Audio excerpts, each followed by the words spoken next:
we are addressing this because it's really important for us to really help our children, and for us even, to really celebrate all of our children's progress over this past year. Because our life is so busy, and because oftentimes there's so much to celebrate, we can quickly gloss over celebrations that should be honored, and we need to sit with them a bit more. So we really, I think it's important for us to recognize the achievements of our children, celebrate with them, and for them to learn how to really sit with something that they worked so hard to accomplish, rather than glossing over, because it's really easy for us to, and for them to, sort of just gloss over things and continue with life. We do this all the time with ourselves. And so our children are beginning to do that with them, because again, they're always observing and modeling what they see us do. So not only will kind of reflecting back on the year help them to kind of realize all the great things that they have achieved and all their hard work, but it will also help them set really meaningful goals for the upcoming year. And we'll talk a bit more about the research behind goal setting for the new year. But in this process, right, of you guys as a family reflecting on the year and celebrating growth and celebrating setbacks and reflecting and evaluating on what you'd like to do for the upcoming year, this is going to empower you and them, right? It's going to create some sort of family bond, a family ritual for you guys to do at the end of each year.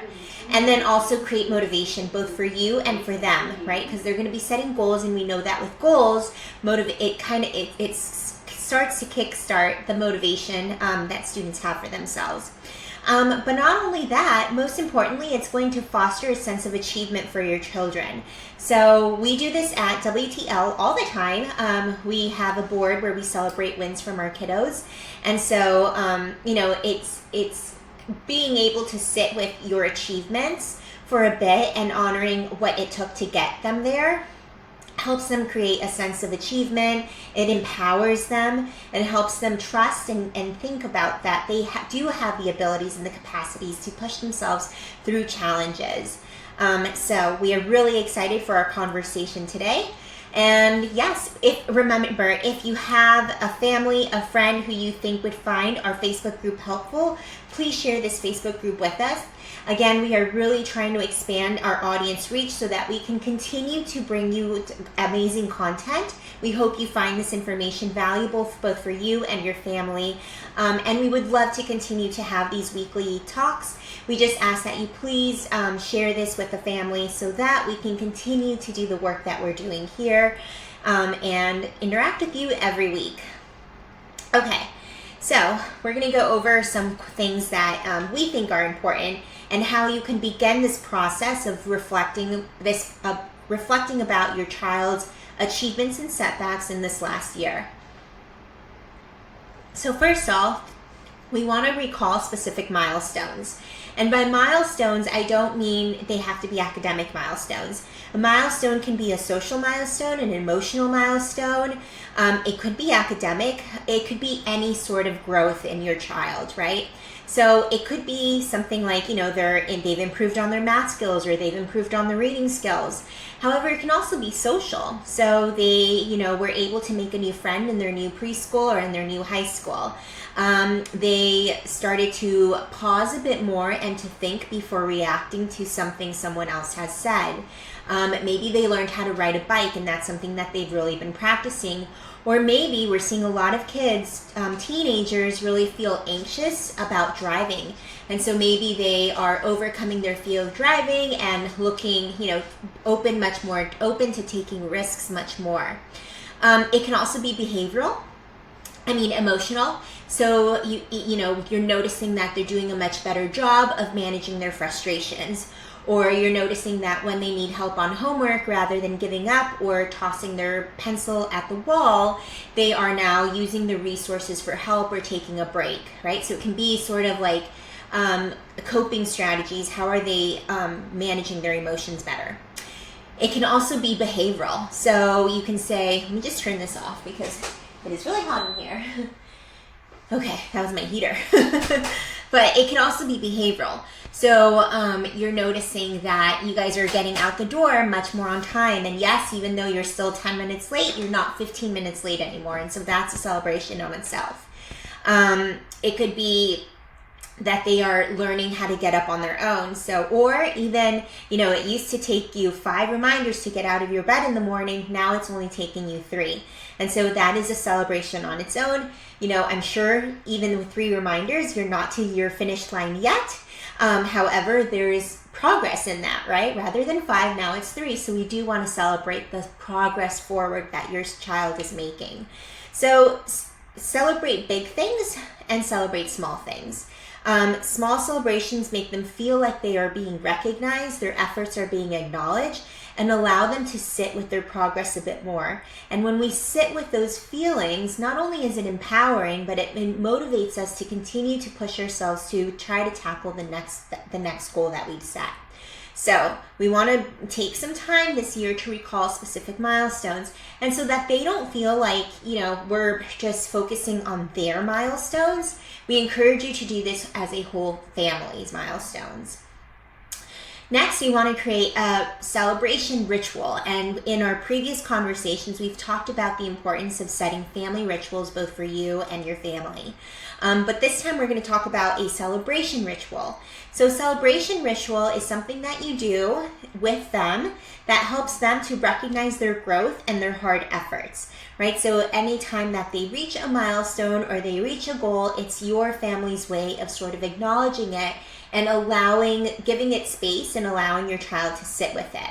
So research shows that celebration rituals or rituals by any means is going to strengthen your family bond, okay? It's going to promote a feeling of belonging between the family. So it's going to unite you guys a bit more because you're doing something collectively and with the same end goal in mind. It's also going to increase your child's and your family's overall happiness and satisfaction. Again, because any sense of belonging, I think, is a key. It's a key thing that we need in life. It's part of just being human. In order to be human, we need to feel like we belong and we are loved by others. But it's also going to boost your child's confidence and their self-esteem, right? Because they're not glossing over their milestones and progress. They're really sitting with their growth and identifying what it took to get them there, feeling like you got them, like you're seeing that they've met this goal, and that always feels good. And also just helps them to kind of sit with that feeling so they remember that feeling and they can mirror the same, want the feeling, right? It's almost like it's a high, right? You get a high off of every time you reach a goal, and you want that high again, right? You want to get that feeling again. So this is it's the same for when students are, we want them to remember what it feels like to reach their goals, so they want that again. It's the dopamine effect.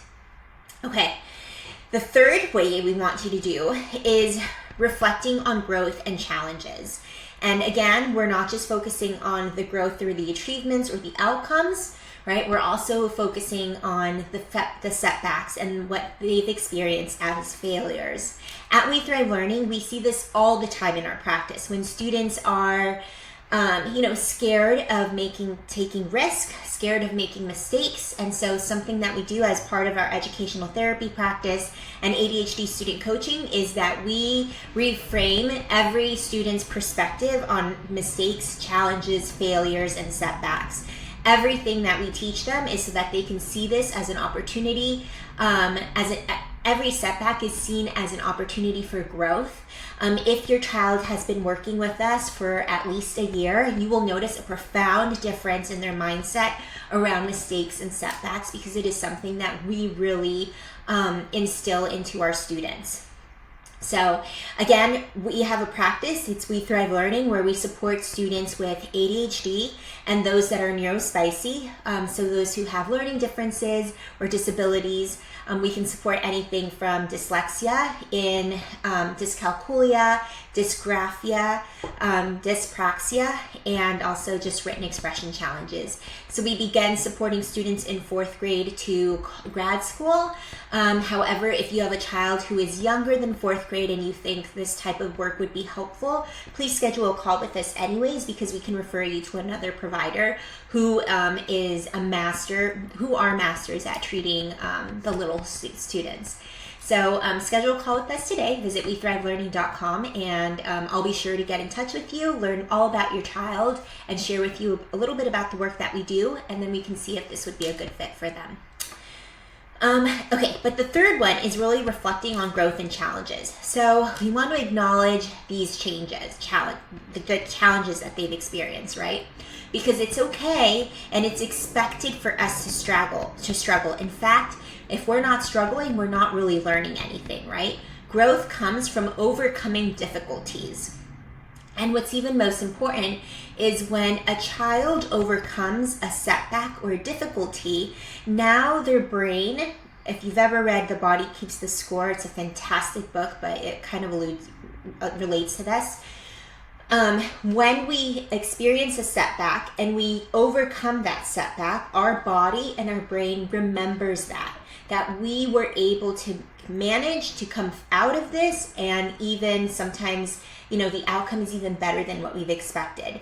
And so what that does in us is it kind of creates a neuron connection where now any other setback or similar setbacks that we have, our brain is going to recall, hey, you were able to manage this in the past. So it's going to instill and make us feel competent to be able to manage the next sort of setback just like this, right? So this is why it's so important for us as parents to not step in to rescue our children from setbacks or to try to minimize or scathe them from setbacks, right? We want to allow them to experience what it feels like to have a setback so that they build resilience. This is how they build resilience. They must experience the setback and come out of it to build resilience. So we want to, just as much as we want to acknowledge their growth and their progress, we also want to acknowledge and sit and evaluate the setbacks. Some questions that you can ask is, what benefit did they experience from these moments that were some of the most challenging? What did they learn from this, or what did you learn about them? Praise how they changed through these lived experiences. So how did you notice they grow from this? Because maybe they're not always so self-aware. They're little, right? Or teenagers, young adults, they're not really too self-aware. So we want to make sure that we're holding that mirror for them. So acknowledge, note what you have observed in them so that they can begin to think, maybe I am, more resilient than I thought. So an example that you can use is, even though that you failed that test, you learned how to meet with your teacher, email your teacher, ask her for help to go over the test, and you learn a different study strategy to prepare for the next test, right?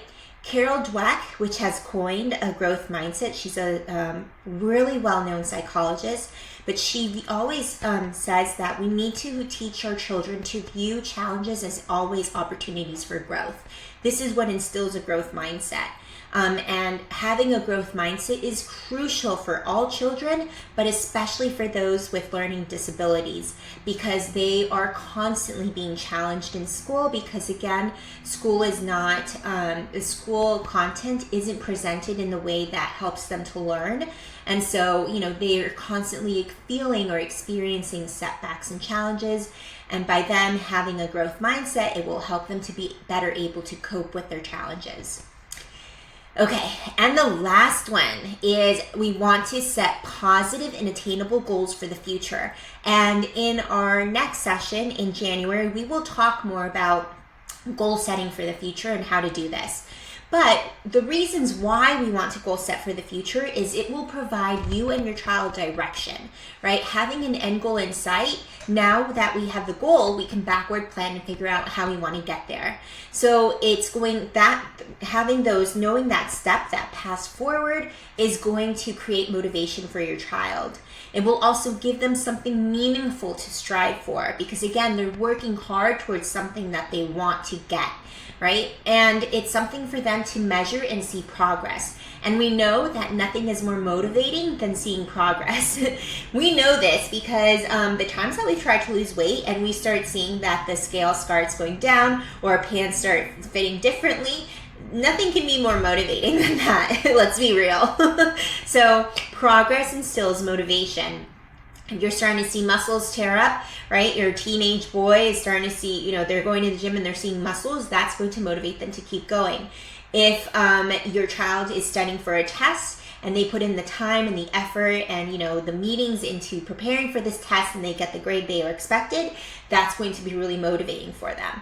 So research shows, research from the American Psychological Association shows that goal setting can improve self-regulation and academic performance in children with ADHD.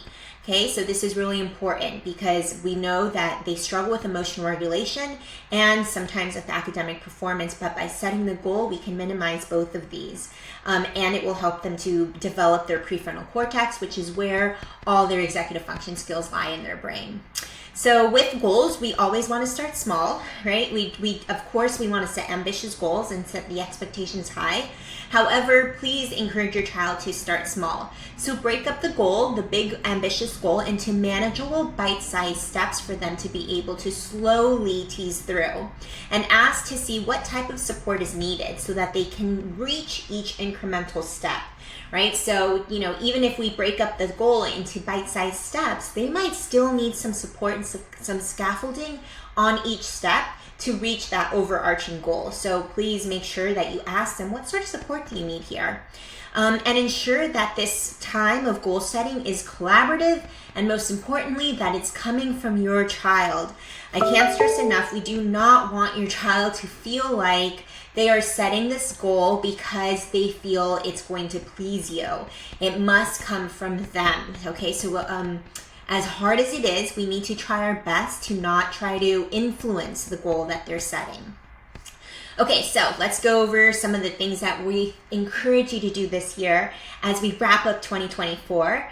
We would love for you to recall specific milestones and create a celebration ritual both for your child and your family. So as a family, recall achievements, milestones, growth, and setbacks and create a celebration around them. So really sit with that for a moment. Reflect on not just growth, but also on setbacks and on failures, and see them, reframe them as opportunities for growth, and then set positive and attainable goals for the year 2025. Or maybe it's even just for the quarter or January or that week, right? It doesn't have to be this big long goal that you're going to work on this whole year. Just think of it like, okay, let's just start off with what do we want to work on going into the new year. So I hope you found this session helpful. We discussed the importance of celebrating your child's progress and the research behind that, reflecting on challenges and progress, setting SMART goals, and involving your child in the goal setting process to instill motivation in them.